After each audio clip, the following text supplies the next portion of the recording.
अमरावती महानगरपालिका निवडणुकीच्या पार्श्वभूमीवर प्रचाराचा जोर दिवसेंदिवस वाढत आहे। रुक्मिणीनगर फ्रेजरपुरा भागात शिवसेनेच्या उमेदवारांना मतदारांचा भव्य प्रतिसाद मिळत असून सोमवारी या भागात शिवसेनेच्या वतीने भव्य प्रचार रॅली काढण्यात आली। या रॅलीचे नेतृत्व शिवसेनेचे ज्येष्ठ नेते अरुण पडोळे यांच्या मार्गदर्शनाखाली करण्यात आले। या रॅलीत महिलांची विशेषतः लाडली बहिणींची मोठ्या प्रमाणात उपस्थिती पाहायला मिळाली। अमरावती महानगरपालिका निवडणुकीच्या अंतिम टप्प्यात पोहोचत असताना रुक्मिणीनगर फ्रेजरपुरा परिसरात शिवसेनेच्या प्रचाराला प्रचंड प्रतिसाद मिळत आहे। सोमवारी शिवसेनेच्या वतीने काढण्यात आलेल्या भव्य प्रचार रॅलीत नागरिकांनी उत्स्फूर्त सहभाग नोंदविला। या प्रचार रॅलीत शिवसेनेचे नेते अरुण पडोळे यांच्या मार्गदर्शनाखाली पक्षाचे कार्यकर्ते, पदाधिकारी आणि नागरिक मोठ्या संख्येने सहभागी झाले होते। राज्याचे उपमुख्यमंत्री एकनाथ शिंदे यांचा दौरा झाला। आपल्या शिवसेनेचे नेते अरुण पडोळे जाणून घ्या त्यांच्या काय प्रतिक्रिया।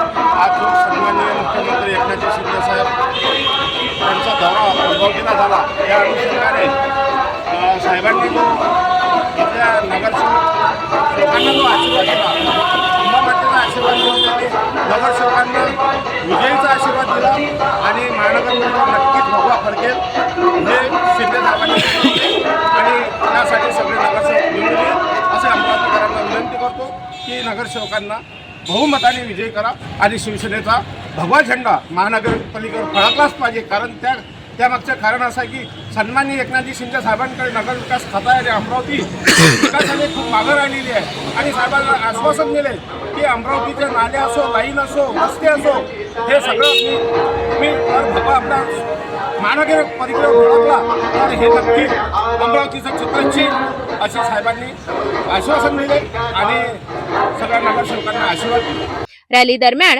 शिवसेनेच्या अधिकृत उमेदवारांना मतदारांनी भरभरून प्रतिसाद दिला। या प्रभागातून शिवसेनेचे अधिकृत उमेदवार चारुशीला जामठे, सचिन बुंदेले आणि पियुष राठी यांना नागरिकांचा मोठा पाठिंबा मिळत असल्याचे चित्र दिसून येत आहे।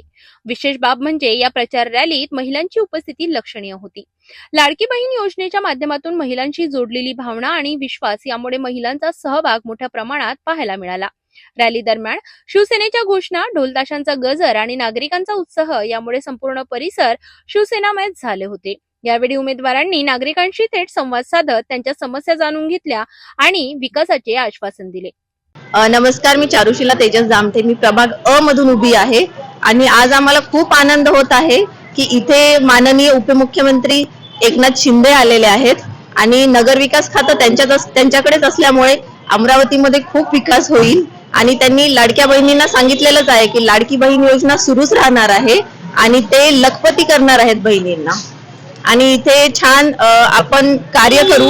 तुम्ही नक्की शिवसेना धनुष्यबाणला मत द्याल। हमारे को इतना अच्छा आशीर्वाद देके गए कि अमरावती महानगर पालिका में जो सुविधा आज वो अंबा माता के दर्शन करते हुए देखते हुए आए, तो जो सुविधा महानगर पालिका में अवेलेबल नहीं है या फंड नहीं है, जो राजकारण हो रहा फंडिंग के लिए, और फंड शिंदे साहब भरपूर देने वाले हैं महानगर पालिका के लिए। हमारे को आज सभी उम्मीदवारों को इतना अच्छा आशीर्वाद देके गए कि हम चुन के आने के बाद हमारे को फंड की जरूरत नहीं गिरेगी और हम विकास काम का एक एजेंडा बना के जनता के सामने आएंगे कि 5 वर्ष में हमने क्या काम किया। आज हमारे तो इतने बड़े बड़े लोग नेता साथ दे रहे, जैसे हमारे गुरुजी धाने पाटिल साहब, इनके आशीर्वाद से बोलो, प्रीतिदाई बंद के आशीर्वाद से बोलो या असुल साहब के आशीर्वाद से बोलो, आज हम यहाँ स्टैंड है उम्मीदवार बोल के और महानगर पालिका में हम उम्मीदवार बन के और जनता की सेवा करके स्टैंड रहेंगे 5 साल और हमारे को फंडिंग का कोई कमी नहीं रहेगी। फंडिंग इतनी रहेंगी, हमारे को कोई विधानसभा विधान परिषद के आमदार के पास जाना नहीं पड़ेगा। इतना हम नगर सेवक होने के बाद हमारे पास फंडिंग आएगा और जनता की सेवा हम इतने जो सुविधा है पीने के पानी जो भी शिंदे साहब ने बोल के गए उस पर हम पूरा फोकस करेंगे। अमरावती महानगरपालिका निवडणुकीत रुक्मिणीनगर फ्रेजरपुरा भागात शिवसेनेच्या प्रचाराला मोठे यश मिळत असल्याचे चित्र आहे। महिला, युवक आणि सर्वसामान्य नागरिकांचा वाढता पाठिंबा पाहता शिवसेनेचे उमेदवार मजबूत स्थितीत असल्याचे बोलले जात आहेत।